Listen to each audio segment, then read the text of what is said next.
দাদা। ভালো থাক, সুস্থ থাক, ভালো থাক। এটা ধর। না দাদা, এই বছর আর এসব করিস না, দিস না এসব। কেন? একটা রাখি ছোট্ট গিফট দিচ্ছি তাতে।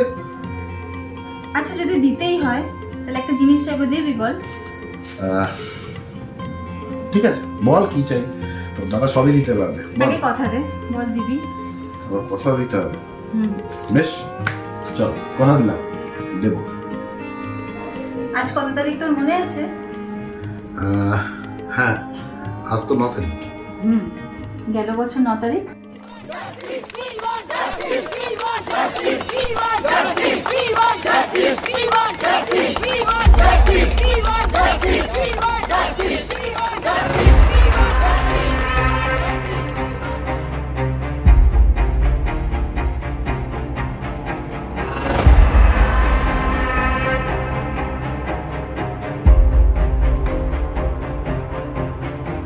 আমি পরিষ্কারভাবে একটা কথা বলি, যদি আজকে খাদ্য দপ্তরের দুর্নীতির জন্য খাদ্যমন্ত্রীকে জিজ্ঞাসাবাদ করা যায়, তাকে জেলে পড়া যায়, যদি শিক্ষা দপ্তরের দুর্নীতির জন্যে শিক্ষামন্ত্রীকে জেলে পড়া যায়, তাকে জিজ্ঞাসাবাদ করা যায়, তাহলে অন্তত স্বাস্থ্য দপ্তরে এই যে দুর্নীতি, যেগুলো প্রমাণিত দুর্নীতি, তার জন্য কেন স্বাস্থ্যমন্ত্রীকে জিজ্ঞাসাবাদ করা যাবে না, বা তাকে দরকার পড়লে কেন জেলে পড়া যাবে না, আমি জানি না এই দাবিটা কেন উঠছে না। একটা কথা বলতে চাই, উনি স্বাধীনতা দিবসের স্টেজ থেকে দাঁড়িয়ে মহিলাদের শরীরের রেট ঠিক করে দিয়েছে 10 লক্ষ টাকা।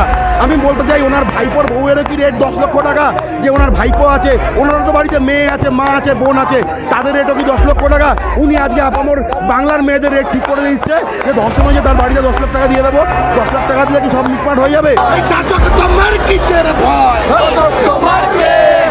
কি করে আমার বোন ধর্ষিত হয়, খুন হলো কেন, পুলিশ মন্ত্রী জবাব দাও। কি করে আমার বোন খুন হলো কেন, পুলিশ মন্ত্রী জবাব দাও। চুরি করে বস থাকুক এরা, এরা চুরি করে বস থাকুক। এদের বাড়িরও মা বোন আছে।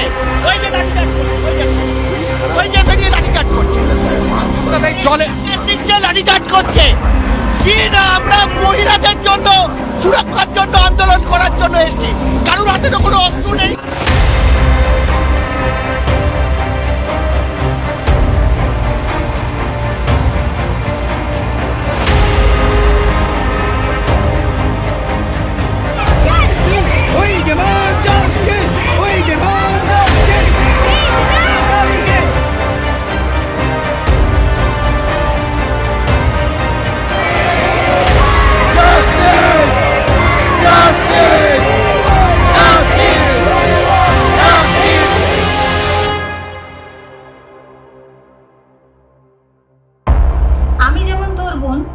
ওই অভয়াও ছিল কিন্তু আমাদের সকলের বোন।